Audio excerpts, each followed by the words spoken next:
जयन्ति यस्या वदतोऽपि भारते विभूतयतीर्थकृतोपनीतो शिवाय धात्रे सुगताय विष्णवे जनाय तस्मै सकलात्मने नमः। जलदेवादिदेव सनातन धर्मतर ऋषभदेव भगवान की, कल्पवृक्ष के समान इच्छित फल प्रदाता श्री शीतलनाथ भगवान की, पंचनाम धारक महावीर भगवान की, गोमटेश्वर बाहुबली भगवान की, कल्तरवर्तेश भगवान की जय। दासांग में ये जनवाणी माता की जय। कुंद कुंदाचार्य भगवान की जय। 20वीं सदी के प्रथमाचार्य चक्रवर्ती आचार्य शांत सागर जी महाराज की जय। तत्टी पट्टाधीश आचार्य श्रोमणी गुरु श्री धर्म सागर जी महाराज की जय। मम शिक्षा गुरु ज्ञान श्रोमणी आचार्य कल्प श्री सुसागर जी महाराज की जय। इनकम नौकर महाराज की जय। बोले परम पूज्य प्रकाशन बालकी मुंशी अमित सागर जी महाराज की, समस्त मुनि संघ की। धर्मानुरागी भव्य आत्माओं, पर्युषण पर्व चल रहे हैं। प्रथम दिन क्षमा के द्वारा हमने क्रोध को जीता। क्रोध को जीतने के लिए क्षमा बहुत जरूरी है,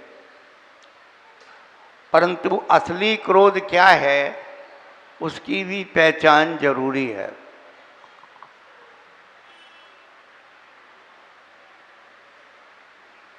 जो दूसरों का अहित करता हो वह वास्तव में क्रोध है।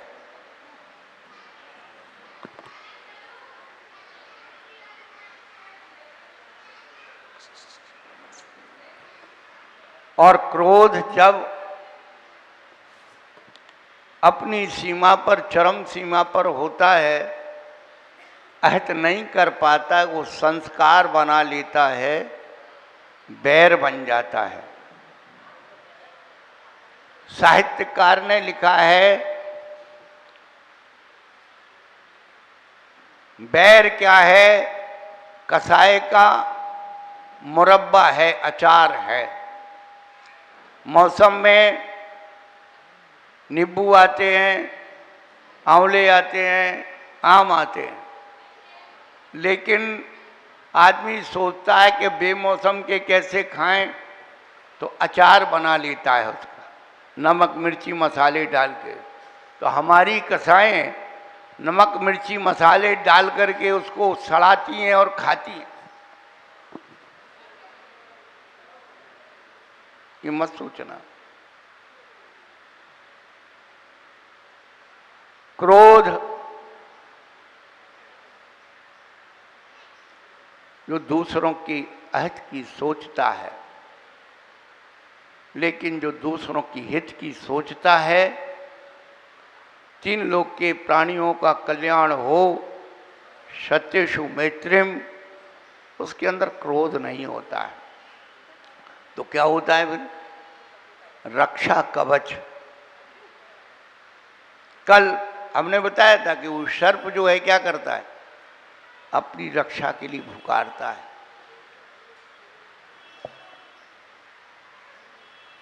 साधु संत सन्यासी त्यागी व्रती वैरागी, ये अपनी रक्षा के लिए नहीं, अपनी रक्षा तो वो अपनी कसायों से करते हैं। बड़ा विशुद्ध गणित आज चिंतन आया कि जो साधु, मालूम है, जो साधु कर्म प्रकृतियों का भी चिंतन करते हैं, 8 कर्मों के बारे में जानकारी रखते हैं, 3 लोक के बारे में जानकारी रखते हैं, वे सब परसम है। अमित सागर बहुत बड़े ज्ञानी हैं, उनके पास सब बात का ज्ञान है, ये सब पर समय, ये पर का ज्ञान है। आत्मा में पर घुसा हुआ है, ज्ञान अवर्णादि 8 कर्म भी आत्मा के लिए पर है। ये तो सब पर है ही, नसिया पर है, तुम पर हो। ये लाखों की भीड़, लाखों के भक्त, ये कोई आत्मित के साधन नहीं है। आत्मित का साधन तो ये आत्मा का ये ज्ञायक भाव है। पुण्य पाप भी आत्मा के शत्रु हैं, पतन कराने वाले।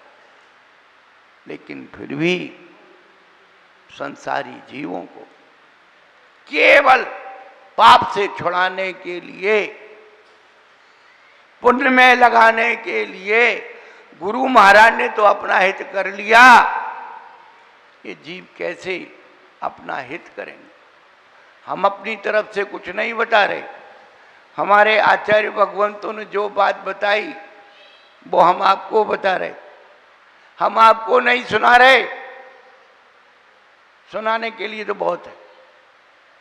हम अपने पाठ को उमा स्वामी आचार्य को सुना रहे कि प्रभु हमने तत्वार्थ सूत्र पढ़ा है, तो कहीं हम गलत अर्थ तो नहीं कर रहे, आप सुन लो।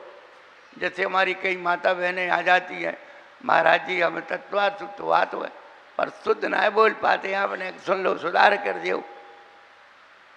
ऐसे ही हम जो पढ़ते हैं, चिंतन करते हैं, अपने भगवान को सुनाते हैं कि प्रभु मैं कहीं गलत तो नहीं बोल रहा हूं। आप सब जानते हो गलत बोलने वाला दिमाग में अपनी गलती रखता है, मैं गलत बोल रहा हूं, पर झूठ चल जाए तो चल जाए, और झूठ को सच बनाने के लिए प्रयास करता है। उसकी अंतरात्मा सच्चाई जानती है, फिर भी वो झूठ बोलने का।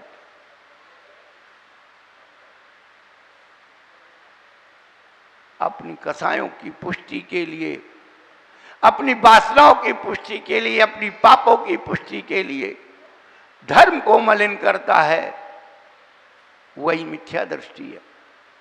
मिथ्या दृष्टि आसमान से नहीं टपकेंगे। हम सबके अंदर,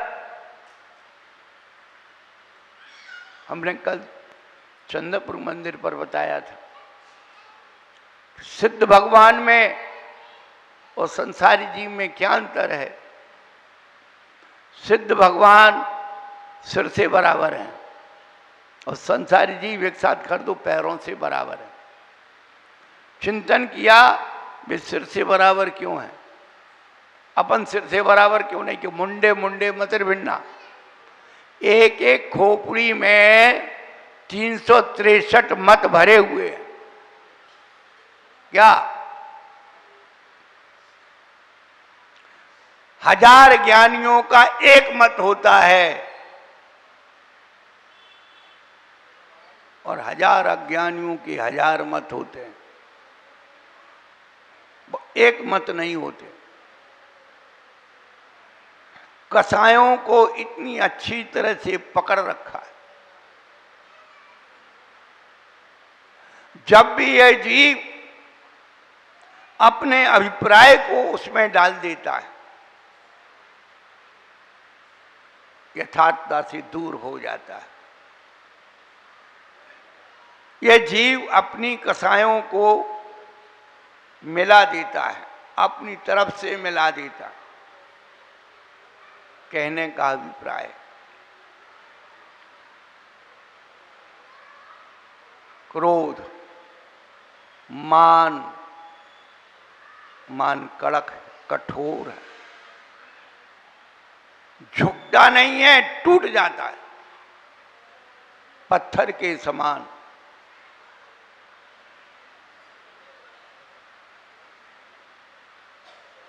हड्डी के समान, लकड़ी के समान और लता के समान। मिथ्या दृष्टि का क्रोध, मान, माया, लोभ, इनकी सबकी अलग अलग जगह। टूट जाएगा अनंतानुबंधी। अप्रत्याख्यान हड्डी के समान कड़क होता है, हड्डी टूट जाती है तो जोड़ना पड़ता। फिर भी लंगड़ा के चलना पड़ता है। और अप्रत्याख्यान, प्रत्याख्यान जो कसाय है, मान है, वो लकड़ी के समान होती है। और संजलन जो मान है वो लता के समान होता है। ये पेड़ की जो लताएं हैं बिल्कुल थोड़ी देर में आप जहाँ घुसाओ झुक जाती।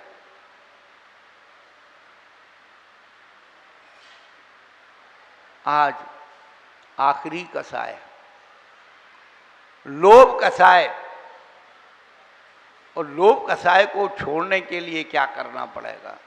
उत्तम शौच धर्म। पूज्यपादाचार्य भगवान हमको बतला रहे थे साता वेदनी कर्म के आश्रम में। भूत वृत्तनुकंपा दान, शराग संयमादि योगा, शांति शौच मिति सद्विद्य से। साता वेदनी कर्म के यदि परमाणु आप चाहते हो, आपको दवाई ना खाना पड़े,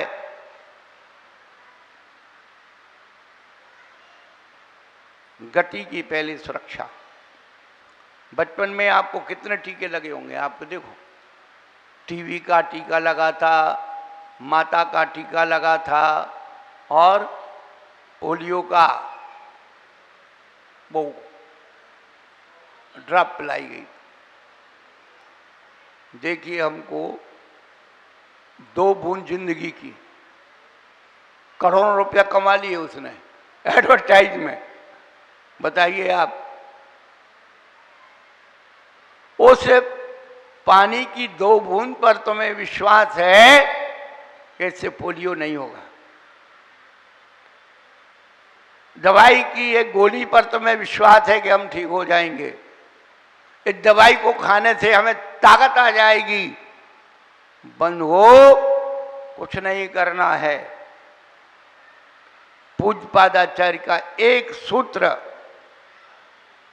उनकी व्याख्या कि यदि तुम अपने जीवन में कुछ चाहते हो तो उन पुण्य परमाणुओं को कमा लो, आपकी सारी व्याधियां होते हुए भी दूर हो जाएंगी, ये गारंटी है। और उसके उदाहरण हम स्वयं बैठे हैं। पूज्यपादाचार्य ने जब टीका लिखी शौच मिति सद्विद्या से, आज उत्तम सोच का दिन है, उन्होंने कहा वो सोच के क्या प्रकार हैं, निर्लोभ होने के क्या प्रकार हैं? तो उन्होंने कहा अरत पूजन तत्परता, वाल वृद्ध तपो वैयावृत्त करण। अनंत भगवान की पूजा में तत्पर, प्रमाद नहीं, हमेशा अलर्ट रहो। कई परिवार ऐसे हैं कि जब पूजा का, विधान का या को लाड़ू का जरा सा समाचार मिला, अपनी शक्ति के अनुसार तन मन धन से तैयार रहते, संकल्प करके नहीं हमें कुछ करना है। ये पुण्य परमाणु ना जाने किस परिस्थिति में आपको काम आएंगे। आर के जैन बंबई वाले पूरे परिवार के साथ यात्रा के लिए जा रहे थे, गाड़ी ढलान पर थी, ब्रेक फेल हो गया। ड्राइवर ने कह दिया भैया भगवान का नाम लो, अब नहीं बचोगे। बाजू में खाई, उन्होंने बादशाह रत्नाकर विमल सागर महाराज को याद किया, भगवान, और उनकी गाड़ी एक पेड़ के पास जाकर के खड़ी हो गई। ऐसे अच्छे ऐसे नहीं हो गया। वो अपने तन मन धन को गुरु की सेवा में लगाते। गुरु के मुंह से क्या निकलेगा? गुरु को कहना नहीं पड़ता, और व्यवस्था कर देते हैं, वो असली दान होता है। स्वेच्छा से दिया जाता वो दान होता है। ये तो व्यवहारिक व्यवस्थाएं हैं, अब चल गई, इनके बगैर काम नहीं चलता। लेकिन लोभ छोड़ने का, उत्तम त्याग वाले दिन भी बचा रहेगा, चिंता मत करो। तो उत्तम लोग, उत्तम शौच लोभ परिहारी, संतोषी गुण रतन भंडारी। विश्व में सबसे बड़ा धन है संतोष। गोधन, गजधन, बाजधन और रतन धन खान, जब आवे संतोष धन, सब धन धूलि समान। इस संतोष की परिभाषा क्या है? सभी कहते भाई संतोष रखो, संतोष रखो, संतोष रखो। कोई तो होगी संतोष की सीमा। संतोष की सीमा श्वास बराबर। आप इस हाल में बैठे हो, पूरे हाल में कितनी हवा भरी है भाई? है? आप क्या सोचते हो पड़ोसी नहीं ले ले, सारी हवा मिल जाए?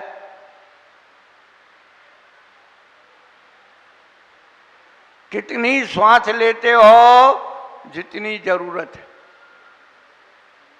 बाकी से कोई विकल्प थोड़ी है।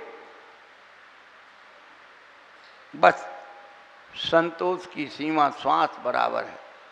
जिस दिन आप अपने चिंतन में अनावश्यकता को निकाल दोगे कि नहीं संतोष रखो, कहां तक संतोष रखे, सब बर्बाद हो गए, फलाना होगा। अरे भाई, जो मिला है, जो है वही पर्याप्त है, जो प्राप्त है वही पर्याप्त है। पर जो अपर्याप्त रखा हुआ है, जो आपके लिए आपकी आवश्यकता से अधिक है, वो परिग्रह है, वो लोभ है। आचार्य भगवान कहते हैं अपने हाथ से कर लो, लोभ मत करो। खूब तो अच्छा दान करो, खूब पूजा करो, नाच गा के बजा के, यही तुम्हारे काम आएंगे। नहीं जी, बच्चा आएगा ना बच्ची आएगी, ना बहू आएगी ना बेटा आएगा, कोई नहीं, सब अपनी ले लेके जाने वाले। हाँ, बैठे रहना बुढ़ा बुढ़िया, फ्लैट में पड़े रहना। बेटा कहेगा बाबा हमारे पास टाइम नहीं है, पापा चले गए, मम्मी अकेली है, मम्मी आप यहाँ मत आना, बहू की आपकी बनती नहीं है। सारा जीवन अकेला हो जाएगा। लेकिन आप यदि अपने द्रव्य को धर्म में लगाएंगे तो आपके अंदर एक साहस रहेगा। देव धर्म गुरु शरण जगत में और नहीं कोई, भ्रम से फिरे भटकता चेतन, यों ही अमर को। जब भी आप इन पलों को, इन क्षणों को याद करोगे कि गुरु थे, वो कुछ बता के गए। मेरे साथ कौन है? मेरे साथ मेरा गुरु है। मेरे साथ कौन है? मेरे साथ मेरी जिनवाणी है। मेरे साथ कौन है? मेरे साथ अरहंत देव है। ये सूत्र अपने जीवन में बांध के रखना। द्रौपदी का दुशासन चीर हरण कर रहा था। द्रौपदी ऐसे देख रही थी पूरी सभा की तरफ, कोई तो उठेगा, कोई तो बचाएगा। इतने बलशाली है, इतने न्यायप्रिय हैं, एक भी नहीं उठे। लेकिन उसने कहा प्रभु अब आप ही शरण हैं। जैसे ही द्रौपदी ने अपने इष्ट का स्मरण किया तो चीर बढ़ता ही चला गया। आपत्ति विपत्तियां सबके जीवन में आएंगी, ध्यान रखना। उसके बगैर तो आप भगवान बन ही नहीं सकते। 22 परिचय, साधु भी बन जाओगे तो 22 परिचयों का जो व्याख्यान है ना, इतना सुंदर पूज्यपाद आचार्य भगवान ने किया है, उसका कोई तोड़ नहीं है, जवाब नहीं है। सम्यक दर्शन का जो वर्णन हमारे समंत भद्राचार्य ने किया है, उसका कोई जवाब नहीं है। अहिंसा का वर्णन जो अमृतचंद्राचार्य ने पुरुषार्थी उपाय ग्रंथ में किया है, उसका कोई तोड़ नहीं है। हमें पढ़ने की सुनने की फुर्सत ही नहीं है। जब विपत्ति में आ जाते हैं फिर महाराज से अकेले में मिलते हैं, महाराज हम तो बच गए। बहुत मुश्किल है बंधुओं, अपनी चेतना को लोभ से बचाओ। थोड़ा थोड़ा लोभ छोड़ो, ज्यादा नहीं। हम बार बार कहते हैं आप अपने बच्चों की फीस अलग देते हो, अस्पताल की फीस अलग देते हो, गाड़ी के टिकट की, प्लेन के टिकट की, सबकी फीस अलग देते हो, फिर ये धर्म में ये जो क्यों चलता है हाथ लगाने की परंपरा? अरे उनको सिखाइए, अपने बच्चों को सिखाइए, अपने मन को सिखाइए। जब आप पर्सनल अपने कपड़े पहनते हो तो एक में दो घुस जाते हो क्या?